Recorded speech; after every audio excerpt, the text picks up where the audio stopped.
Moving on Showtime on Saturday, Jermall Charlo fighting Dennis Hogan for his, air quotes, WBC middleweight title. You know, if you're looking on paper, Charlo should win this one really easily, right? Like, Charlo's better in every conceivable category, has better wins, a better athlete, more power, bigger, stronger, like literally everything in boxing he is better at.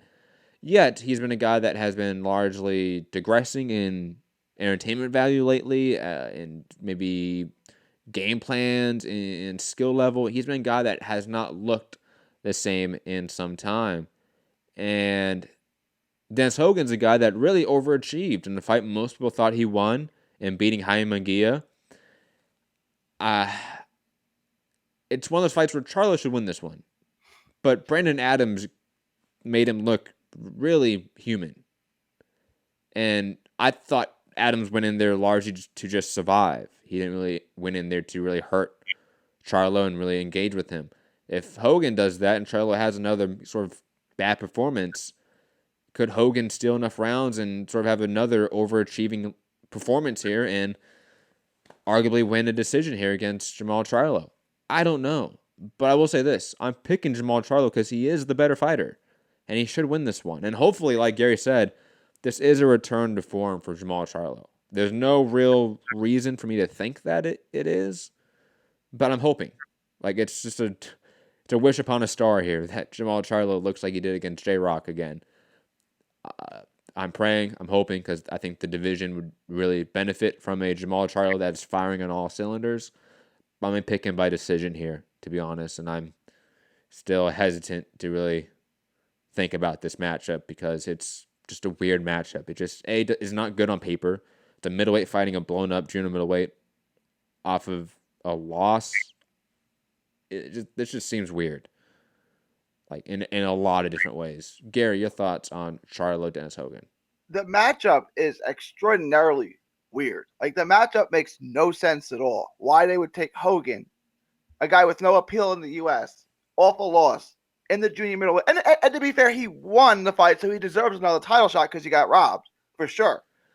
But, like, why not give him a title shot at 54? Or let him fight someone at 60 and say, hey, he belongs here. No, here's the thing. Like, it would make sense that, look, Munguia was the WBO champion for Golden Boy on DAZN where the fight took place.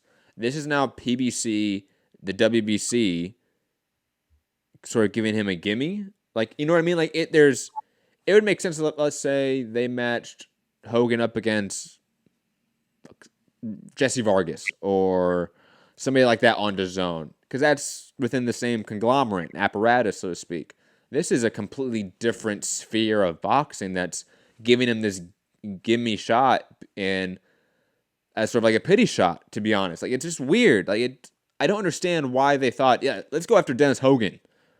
That makes sense. There's no rhyme or reason for it. Like, again, if it was Golden Boy or DAZN, if it was the WBO doing it, it would make sense because he got ripped off in a WBO fight under DAZN, under Golden Boy. But none of those parties are involved with this fight. It's just, I don't get it. Is it, like, in some way, to be honest, I feel like it's Heyman and PBC, like, trying to one-up Golden Boy and saying, yeah, this guy that arguably beat your champion, we're going to give him a shot because we're the nice guys in the industry. Yeah, we're going to show that Golden Boy is just trash as an organization. I feel like that's semi what they're doing. Like, this is some, like, corporate warfare going on here that, like, I'm not on the same wavelength for, but is happening. That's my only explanation for it, to be honest, because there's no reason to take a Dennis Hogan fight off of a loss. But then wouldn't they give him to J-Rock? Like at least keep him in his right weight class? That would, like, okay, I'd be fine with that fight. But to move him or give him a fight with Laura or something like that, you know. Yeah. Jarrett Hurd. Yeah. Although I don't know if Hurd's coming back to 54, but we'll see. But digressing. This fight's weird. I don't like it. I think Charlo's going to win, but God, I just want it to be over with. I'm ready for Charlo to be relevant again. I'm going to say Charlo gets right. I'm going to say Charlo impresses and knocks him out in the 9th round. I don't know why. I just come on. Do better, Jermall, please. Just do better. You're better than your last couple performances. You have a track record mostly at 54 where you look really impressive. You were the best 154 pounder in the world. There's no reason for you to be struggling like this against guys like Korobov and Cannon Adams. I think he gets it right. Whatever was ailing him is fixed, and he looks spectacular. He gets a 9th round knockout. Okay, co-main event, Chris Eubank fighting Matt Korobov. Interesting fight. I mean, obviously Matt Korobov is the better boxer. He's a southpaw. Like, he should really give Eubank issues. A guy that's routinely struggled with every boxer he's ever faced, right? Like, has Chris Eubank ever beat a guy that's a better boxer than him? That can throw a jab? No, right? No. And it's a guy that I think has sort of ping-ponged back from every gym around the world. I think trying to sort of either catch some attention or clout. I don't know if Chris Eubank is serious about boxing, is my gist of what I'm saying here. Like, I don't know if Chris Eubank is serious about the fight game. And therefore, I'm going to pick Matt Korobov in this matchup. I think he's the better boxer. He should outbox Chris Eubank in relatively easy fashion here and win a decision. Maybe even hurt Eubank, to be honest. Like, that's possible. Eubank is tough, though. He is durable, so he might be able just to last for the 12 rounds and just get outboxed and look like an amateur again, like we've seen him in the past, like with George Groves and Billy Joe Saunders and others. So I'm picking Matt Korobov, but obviously everyone knows they want the Charlo Eubank fight next. They being PBC, Fox, the networks, the fighters themselves. Obviously Eubank and Charlo, I think, want that fight next. If we see a bad decision here, that'd be really upsetting, and it would definitely lead to a lot of conspiracy theories that I don't want to deal with, to be honest. Just pointing that out there. Like, if we get to like a 12-round decision and Korobov loses a split decision, I expect to see a lot of people on social media out there saying, conspiracy, he got robbed, just stuff like that. And maybe they're right. I don't know, but this is boxing. Gary, thoughts on Eubank Korobov? No, I think you broke it down perfectly. I think Korobov wins the decision. I think he outboxed him. I think it's not spectacular. I think, he's just a lefty. He's a southpaw. He's tricky. There's nothing Eubank's going to do to figure him out. Like, he was beating Jermall Charlo for half the fight, winning round after round. And then Charlo figured some things out and was able to carry most of the rounds, if not all the rounds, in the second half of the fight and take that decision. The one judge that had that like 119, 109 was ridiculous, by the way. But that was a really even fight, only because Charlo figured it out in the second half and was better. Eubank's not going to be able to figure it out, and he's not better. So I don't see how he wins the decision. I think it's something along the lines of 118, 110, 117, 111 kind of scorecards. Like, he wins 9 or 10 rounds. Eubank may have a moment where he catches him, but it's short-lived. I think everything you said, I basically agree with. Wow. Hey, look at us agreeing. I thought you were going to pick Eubank, but I want to. I like Eubank, right? Like, I've interviewed him a few times, right? Like, I've met him a bunch of times. Like, he's a very nice guy, honestly. Like, I think he gets a bad rep as just a person when he really shouldn't. Like, my experience with him, he's always been like one of the friendliest interviews I've ever had, to be honest. Like, completely sociable, so to speak, completely friendly. Even his dad, who's out there, is a very friendly guy, to be honest. And plus, like, in some weird way, I think it would be better for boxing if Eubank and Charlo win in convincing, devastating fashion than they fight later on Fox, right? Like, I think that's an obvious net positive for the sport. Like, that fight's bigger, it's easier to market. It just makes more sense from that perspective. But from an X and O's perspective, it's going to be really hard to get that matchup with the way they've set up Eubank here with Korobov. Like, this is just a very hard matchup for him to sort of audition to the Charlo fight, to be honest. Especially since, I mean, I know he beat DeGale, but like, that was not a great fight, right? Like, that fight was rough to watch. It did not show that Eubank had progressed, and honestly, to the same sort of degree as Charlo, it showed a digression in skill set. And that's just realities that I have to face, even as a Eubank fan that I am. Other title fight on the card, or interim title fight, I should say, Marlon Tapales versus Ryusuke Iwasa. I apologize if I butchered that name. You guys know me. I suck at names. Iwasa, though, is a guy that's lost in all of his big fights against TJ Doheny, Lee Haskins.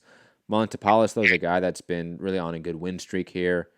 I'm picking Tapales, because, again, win streak, I think momentum is a huge thing. Also, though, the Philippines are sort of on a little tiny run here. Like, Pacquiao's doing good. Donaires having a little bit of a renaissance. And Kajas is fighting this weekend. Casamora just picked up a win, a big win against Tete. I expect Marlon Tapales to come in here and beat Iwasa, who's, again, largely lost some of his big fights and also been knocked out against Lee Haskins. That's a huge red flag for me. It's Lee Haskins, guys. Was that like, did he get knocked out or did they stop it? It was a TKO stoppage. It was a TKO stoppage. But Lee Haskins was one of the subjects of my first ever boxing article. So I remember that fight vividly. And yeah, again, Lee Haskins was not the greatest fighter in the world, and he really overachieved in terms of his ability and skill set.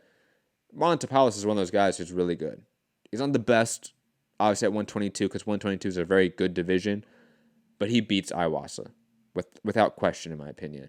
Gary, any thoughts on this fight? Yeah, like you said, Iwasa loses all of his big fights. Tapales is a big fight. I think Tapales wins the fight. I'll go as far as to say he knocks him out because Iwasa's been stopped before. So I'm going to say Tapales knocks him out 8th round. I think it's fairly one-sided, and he stops him. I don't see how this. Again, it might be decent from an action standpoint, but I think it's largely one-sided. I think it's gonna be a fun fight. Like, Iwasa was never in a bad fight. Like, even his losses against like TJ Doheny, that was a fantastic fight. People forget that. Obviously, but go back and check out the TJ Doheny, Ryusuke Iwasa fight. Like, that's a really fun matchup that led to the Daniel Roman fight, which was a fight of the year contender. Moving on, Emmanuel Alim coming back from his draw against, God, who did he fight again? Matt Korobov. That's right. Same thing. He lost the first 5 rounds and won the second 5 rounds because he was able to adjust. And then Korobov was kind of not that good once you figure him out. That is true. Fighting Ronald Ellis, obviously the brother of Rashidi Ellis. Both guys, though, with similar resumes, 18-1-2, and then 16-1-2. Both guys losing and finding draws in significant fights and fights that they should have, if they won, they would have really maybe gone up to a championship level. I'm going to pick Alim here. I've always liked Alim's style. I think he's always a fun fighter. And Ronald Ellis is definitely that, like, brother syndrome. Where, like, one brother is really good and the other is, like, he's good, but, like, you know, he's the other brother. And I think Ronald Ellis has that factor here with Rashidi Ellis. And Alim is, again, a really fun fighter who puts his shots together very well. Great combination puncher. And I expect him to win this fight, to be honest. Gary, thoughts on Emmanuel Alim versus Ronald Ellis? I like Alim too. I'm going to pick Alim. I'm just trying to figure out how I'm going to pick him. Because I didn't even know this fight was on the card until you just told me. Oh. So I hadn't really got to think about it. It's decision. Like, both guys are tough. Really knock people out, right? So I'll say he takes him on a decision. I don't think it's particularly close. I don't think there's going to be anything controversial about this. I think Alim outboxes him over. It's a 10-rounder, I'm guessing? Yeah. Outboxes him over 10 rounds. Yeah. Alim's obviously a lone knockout, or lone loss is a knockout to Hugo Centeno, who can crack. Ron Ellis, well, a decent puncher. I don't think he can crack like Hugo Centeno. And plus, the other draws on Alim's record have all been decisions, obviously, because they're draws. And Ron Ellis has never been finished. So I expect this fight to go the full 10 and be a good fight. Not a fight that blows your socks off, but be a good competitive fight and offering on the undercard. That's about it for this card. There's a bunch of fights. There's like 1, 2, 3, 4, 5, 6, 7, 8 more fights on this card, guys. I don't know anyone else on this card. Can you run down the names of at least the prospects? No, I'm going to go down everyone. Louisa Houghton fighting Lorraine Villalobos. Okay. Duke Micah versus Janelle Rivera. Titus Williams versus Kobai Breedy. Oh, Gary. Gary, what happened? Gary. Can you hear me? Yes, come back. Where? Wait, let me go out and come back. Oh, There you go. it just muted myself and then stopped my cam too. That's weird. Like I didn't even touch it. Well, Gary, just don't touch the computer, okay? You obviously upset it. Okay. Titus Williams versus Kobe Breedy. Isaac Cruz Gonzalez versus Miguel Angel Perez Aspero. Ayman Rashidi versus Antonio Sanchez. Burley Brooks. Both those guys from Dallas. Burley Brooks and Amon Rashidi are both from Dallas. Rashidi and Brooks are both in the same gym as Errol Spence. Oh, but Burley Brooks, man, that kid must have been made fun of so much in school, let's be honest. Fighting Nathan Sharp, another fantastic name. Steven Torres. Fighting Daniel Franco. Is that the Daniel? No, not the same Daniel Franco. Different Franco. Arnold Gonzalez versus Gregory Avril Young Jr. That's it, Gary. Brooks and Rashidi, they're Dallas prospects. Go out, watch them, support them. Amon Rashidi coming off a loss to Alfonso Oliveira. Yeah. Yeah. Was that on the Spence Porter card? Yes, I think so. Oh yeah. Yes, Spence Porter card. Boy, he always gets them on his cards. Yes, this Charlo Hogan card's definitely top heavy. Like those first 4 fights on the card or top 4 fights, really good fights. Even the Charlo Hogan fight is good in a way, even though it's a weird fight that makes no sense. It should answer some things for us for Charlo. It should. And it should answer how good Hogan is after that loss to Munguia, where all of a sudden he looked like, whoa, who is this guy that has Hulk Hogan's last name that we've never heard of? Now we should know more about Hulk Hogan and Jermall Charlo after Saturday. Plus, I like the co-main event, I like the Tapales Ayahuasca fight, and the Liam Ellis fight. I think it's a good little undercard offering as well. Next up in the weekend, Emmanuel Navarrete versus Francisco Horta on ESPN Plus, guys. Woohoo. And Yurin Ancajas fighting Miguel Gonzalez. Also, Miguel Mariaga on the card. And that's about it for the ESPN Top Rank card. Gary, thoughts on Navarrete versus Horta? Fantastic fight there. Please sense my sarcasm, guys. Yeah, I was gonna say, is there something I don't know? No. Navarrete by death. I mean, Navarrete stops him quickly, yes. 5 rounds or less. Yes, and Ancajas against a guy that I'm trying to remember if I've heard of before. Oh, that's right. He fought Andrew Maloney and lost. He got knocked out. I remember this guy now. Yeah, okay. Ancajas should win this one. They're really their Ancajas thing didn't work out. He's not that great. I mean, he's good. He's fine. He's top 5, 10 guy in the division. Look. Here's the thing. It's the same issue with Oscar Valdez in a way. Top Rank is so scared to not have a champion and just to have a top 5 to 7 guy in the division. Right? They're really terrified of that happening. When I don't understand that. Valdez, let's say if they match up against Leo Santa Cruz, Gary Russell Jr., Josh Warrington, Carl Frampton, all those fights at 126 when they were viable. Let's say he loses half of them. Who cares? The amount of money you make as a promoter with all those big matchups is worth it. Okay? The money the fighter's going to make is worth it. And plus, those are all legacy fights. Ancajas is a guy that has so many great fighters around him that he could be fighting, but Top Rank is obviously terrified of him losing one of those fights and not being a champion or the best guy in the division, not having that narrative of the next Pacquiao, when that doesn't fucking matter. Ancajas can be a perennial top 5 guy in the division and have great fights with Rungvisai, Estrada, Yaffe, all those guys, and just make fun fights and lose them all. Right? But at least make those fights. And guess what? Let's say you match him up against Rungvisai or Estrada and he loses that. So what? Give him a tune-up and then put him out there against Yaffe. Or Charlie Edwards. Or anyone else, right? Put him up there with big fights and big names. Otherwise, you're wasting talent. You're wasting their ability. It's almost the same degree as Terrence Crawford, but not the same. It's not a 1-to-1 analog. Because I think if Top Rank viciously and aggressively went after a Crawford Ugas or Crawford Lepinets fight, they could get that matchup. Yeah. They just don't. because they're terrified of the idea of him losing that potential matchup. Yeah, I'd be. Oh, you talking about Top Rank terrified of losing Crawford? Or anytime they have a piece on the chessboard, they're terrified of losing that piece, so they don't move him anywhere. I would agree with you, and I agree with you on Crawford too. But like, there's no point in having Crawford fight Lipinets. He's not going to lose, but what if he did? Like, then you just lost the Spence fight, for at least for the time being, and maybe Spence leaves the division, and then you never get it. So, I would be, if I was Top Rank. I agree with you on all those other guys. With Crawford, no, I'm telling you, it shows that you don't have faith in your own fighters as a promoter. Absolutely.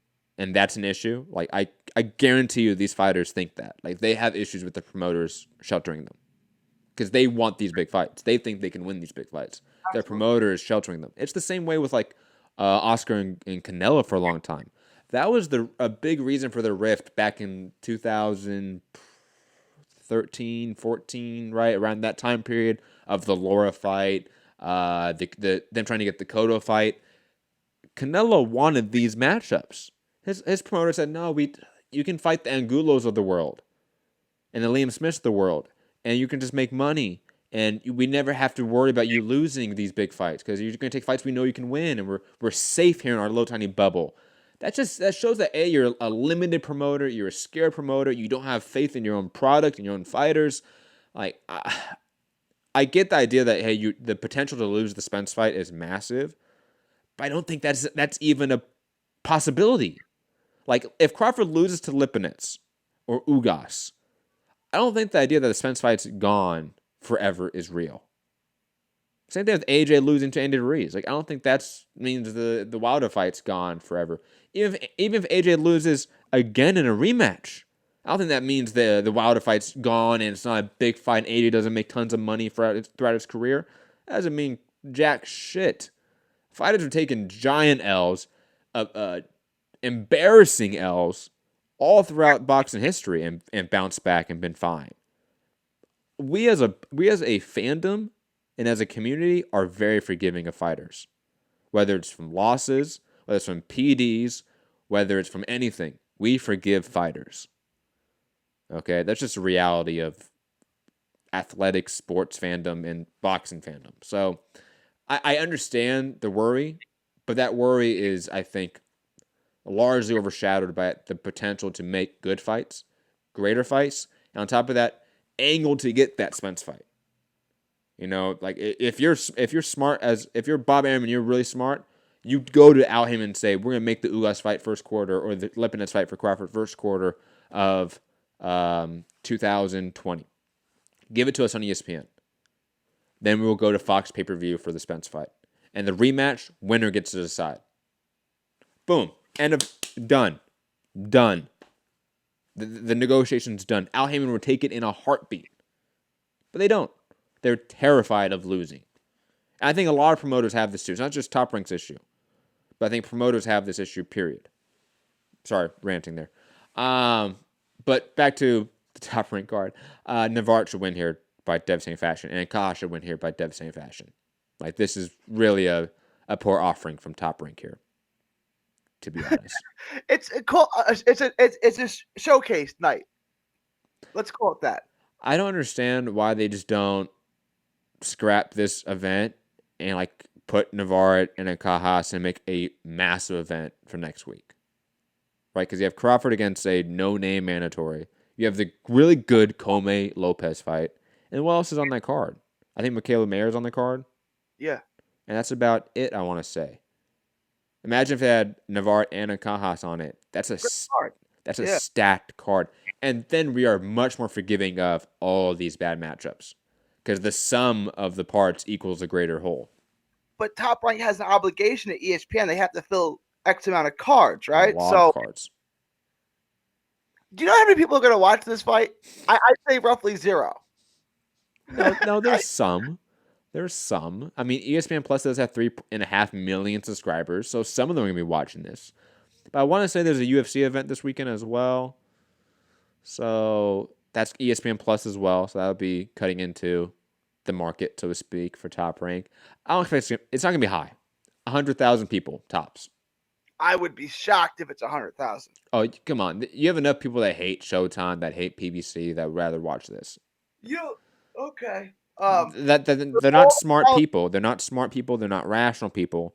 But you have idiots out there that hate PBC and Showtime that will sit there and watch this card over it. With all the college football on, with all the boxing on, I'm just gonna find something. I would watch that Sunday morning before NFL started. Like I would. I would not. Like that's not appointment television. And I like both those fighters. Like I think they're both entertaining fighters. But I mean, fight somebody good. Fight somebody good. Fight somebody good. Like if I wasn't going out of town, I'd have like Saturday would be great. I would have the fight in the afternoon. Then I'd go watch the rest of the SEC championship game. Then I'll watch Charlo, and then I'll watch like the WAC championship game or whatever. Like that's a great day.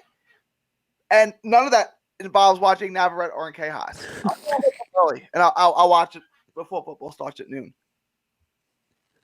Anyways, other sort of smaller fight cards of the weekend on Thursday on DAZN and RingTV.com. Yves Ulysses Jr. fighting Ismael Barroso. Jason Quigley on that card. Aaron McKenna on that card. George Riccone on that card as well. I know Gary loves hearing that name. Good little small card in Costa Mesa, California. On UFC Fight Pass in New York on December 5th, also Thursday, a Oshik Foster versus Alberto Mercado fight. Also a vacant IBF women's junior welterweight fight against an Anna Estache versus Maria McGee. And who else? Mikel Lespierre. I think he fought Ryan Martin or somebody, remember? I want to say, or like Josh Taylor, somebody like that. Not really a great card, but hey, it's on UFC Fight Pass on Thursday for those that want to watch every boxing card this weekend.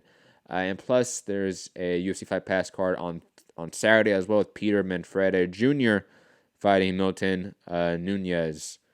Woohoo. And David Lemieux back on Thursday as well in a untelevised card in Canada, fighting Max Bursak. Yes, and Samuel Peter on that card as well, fighting Samuel Peter. Arslan Bek Makhmudov. I heard Samuel Peter's going to call out who next if he wins that fight. Oh, also on UFC Fight Pass on Saturday as well in Russia, Alexei Urgarov versus Sergey Radichenko. Yes, a lot of. But fights. You said on the Golden Boy live card was Yves Ulysses? Yes. He's really good. Ulysses might be a top 10 140 pounder. That guy's good. He lost a controversial decision to Claggart, and then he beat him. He embarrassed Cletus Selden. Like this, like he hasn't. Claggart and Selden are the two names on his resume, and those guys aren't world beaters. But like, there's a lot of skill. He hangs out on the ropes too much for a guy that's a mover. But he's a good boxer. He's got a lot of skills. He's quick. Again, I don't know how high his ceiling is, but you know, he's got two quality wins, and his skills say he can be really good. I don't know what his ceiling is, though. Yeah, plus I like Aaron McKenna on that card as well. I mean, he's a giant, prospect. He's a giant kid. Like, he looks like a kid. I always like seeing him fight. Yamaguchi Fakao fighting on this card as well. I know he was a highly touted prospect for a while, then he lost recently. But digressing, that's all the fights this weekend. Let's get to